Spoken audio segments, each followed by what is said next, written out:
Bonjour à tous et à toutes, c'est Nomen. Aujourd'hui, on va faire quelque chose qu'on n'a pas fait depuis pas mal de temps. On va parler de tech. Oui, parce que je considère pas la vidéo sur le jean GPS et le robot livreur de papier toilette comme une vraie vidéo sur la tech, parce qu'elle avait pas vraiment de sens. Bon, plus sérieusement, la dernière vraie review que j'ai fait, elle date quand même d'il y a 3 mois. Donc pour une chaîne qui est censée parler activement de tech et d'hardware, il y a un petit problème, on est d'accord. Mais aujourd'hui, comme vous l'avez vu dans le titre, on va parler de quelque chose que j'ai déjà évoqué quelques fois sur la chaîne. On va parler du MSI Optics. Oui, j'en ai déjà fait 2 vidéos, mais celle-là est différente. Aujourd'hui, j'ai décidé de vous faire un petit retour d'utilisation, voilà, après 6-7 mois de cet écran. Et vous allez voir, il y a quand même des choses à dire et elles sont pas forcément positives. Mais avant de commencer, je souhaite revenir rapidement sur les différentes caractéristiques de cet écran. Ici, on est sur du 144 Hz, donc idéal pour jouer à des jeux vidéo type FPS. C'est un écran avec une dalle VA, il est donc incurvé, il possède une résolution Full HD et enfin, il est vendu au prix de 200 €. Donc à première vue, on est quand même sur un très bon rapport qualité-prix. Il y a très peu d'écrans qui ont 144 Hz et qui sont en dessous des 200 €. Voilà, il y a également le AOC 24 G2U. J'ai justement fait une vidéo où je comparais ces deux écrans, donc n'hésitez pas à aller la voir. Pour ceux qui souhaitent en savoir un peu plus sur les caractéristiques de cet écran, n'hésitez pas à aller voir la première vidéo que j'ai faite dessus. Par contre, un petit conseil pour votre confort personnel, coupez le son.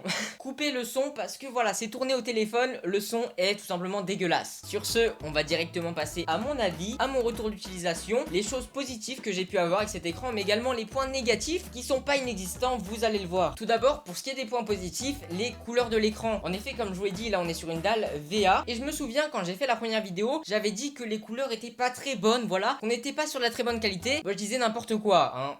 En fait, ce qui est très perturbant, c'est quand comme moi, vous venez d'une dalle TN, bah passer sur une dalle VA, c'est pas forcément très facile. Les couleurs sont bien plus vives, on a l'impression que les contrastes sont vraiment poussés au maximum, mais finalement, au fur et à mesure de l'utilisation, on a vite du mal à s'en passer. Par exemple, dès que je reviens sur une dalle TN, c'est assez compliqué, hein. Surtout pour ce qui est du montage, des retouches photos, c'est mort. Alors pour moi, c'est un peu en dessous d'une dalle IPS, hein, quand même une dalle VA. Donc que ce soit quand on joue aux jeux vidéo, quand on fait du montage ou même de la retouche photo, eh bien j'ai adoré utiliser cet écran, même si dans la retouche photo et dans le montage, les couleurs sont peut-être un peu trop vives parfois, mais en tout cas, ça reflète bien mieux les couleurs que la dalle TN qui est quand même de moins bonne qualité. Autre point positif, c'est les 144 images par seconde. Et là, je pensais pas que ça allait autant changer ma vie. Et non, j'exagère même pas. Là encore, je vais faire la comparaison avec l'ancien écran que j'utilisais, qui était en 75 Hz. Et bien là aussi, après 8 mois d'utilisation, c'est très compliqué de faire marche arrière. Vraiment, sans aucune exagération, j'aurais du mal à rejouer un jeu vidéo sur cet écran. C'est vous dire à quel point la différence entre le 60-75 Hz et le 144 Hz est importante. Donc je vous le conseille vivement. Si vous avez le budget, là en l'occurrence 200 €, n'hésitez même pas à foncer sur le 144 Hz. Si vous jouez aux jeux vidéo, bien sûr, un pass, si vous regardez des films, ça sert à rien. Et voilà, je trouve ça incroyable que pour 200 €, on nous propose du 144 Hz. Et c'est pour moi, tout simplement le plus gros point positif de cet écran. Sinon, il y a d'autres petits points positifs, hein, notamment la navigation dans les menus. C'est très facile de changer la configuration de l'écran, changer les couleurs, la luminosité, tout ça. C'est très simple, très facile d'utilisation, très facile à comprendre. Il y a, comme sur beaucoup d'écrans, le petit joystick qui vous permet de naviguer. Donc c'est très bien fait de la part d'MSI. Maintenant,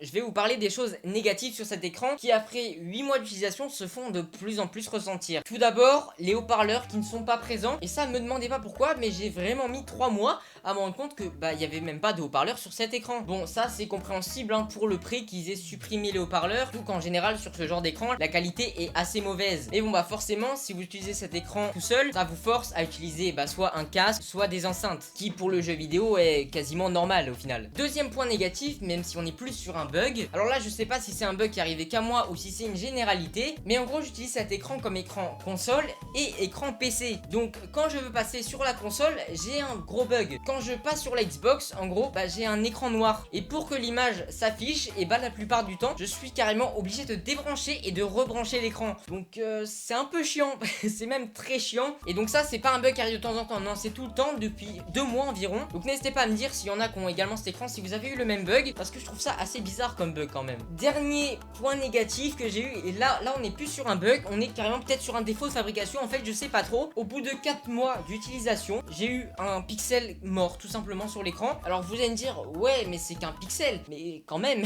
c'est hyper perturbant. En gros quand tu joues, tu vois le petit pixel rouge qui est pété en haut de ton écran. Alors forcément ça attire l'œil et c'est assez gênant. Et pour faire changer l'écran, c'est pas possible. Il faut qu'il y ait au moins 5 pixels qui soient morts. Donc si vous avez 1, 2, 3, 4 pixels qui sont pétés, bah vous pouvez rien faire. Donc alors là je sais pas si c'est un problème de fragilité de l'écran ou un défaut de fabrication, là encore dites-moi ceux qui ont cet écran si vous aussi vous avez eu un problème de pixels, mais je trouve que ça commence à faire beaucoup un peu quand même. Et enfin je voulais juste terminer avec un petit point négatif, c'est au niveau du pied de l'écran, il est pas très fonctionnel, c'est à dire que sur le MSI Optix vous avez seulement la possibilité d'incliner l'écran. Je vais encore une fois le comparer à l'écran que j'utilisais avant, donc le Asus VG245. Les références des écrans sont vraiment beaucoup trop chiantes à chaque fois, mais tout simplement lui il avait la possibilité de monter, de descendre, d'être incliné, tourné, alors que pour le MSI bah on a vraiment l'impression d'avoir juste un écran accroché à une barre de métal quoi. Il est pas très maniable. Alors moi personnellement ça m'embête plus parce que j'ai changé, je suis passé sur un double bras d'écran. Là encore c'est quelque chose que je vous conseille si vous utilisez deux écrans. Vous pouvez vraiment bouger vos écrans dans tous les sens, les mettre en portrait, en paysage sans problème. Ça coûte environ 40-50 € sur Amazon. Je vous mets un lien dans la description. Et voilà c'est tout pour ce petit détail négatif qui là encore je pense est dû à une économie au niveau du prix. C'est sûr que faire entrer beaucoup de technologie dans un écran 144 Hz à moins de 200 €, c'est pas facile et on les comprend. En tout cas, c'est tout pour cette vidéo, on a fini de faire mon retour d'utilisation de cet écran qui au final reste quand même un bon écran parce que je vous rappelle quand même que les défauts que j'ai eu, je pense que c'est surtout dû à de la malchance, le pixel qui meurt au bout de 4 mois, le bug d'affichage, je pense que c'est surtout des défauts de fabrication et je pense pas que ce soit vraiment une généralité au niveau de tous les écrans. Donc si tu as aimé cette vidéo, n'hésite pas à lâcher le petit pouce bleu, le petit commentaire, ça m'aide énormément pour le référencement sur YouTube. Donc si tu le fais, bah t'es le boss tout simplement. Si c'est pas encore fait, n'hésite pas également à t'abonner, activer la cloche si tu souhaites être au courant quand une nouvelle vidéo sort. Et moi, je te dis à très bientôt pour une prochaine vidéo. C'était Nomen. Bye.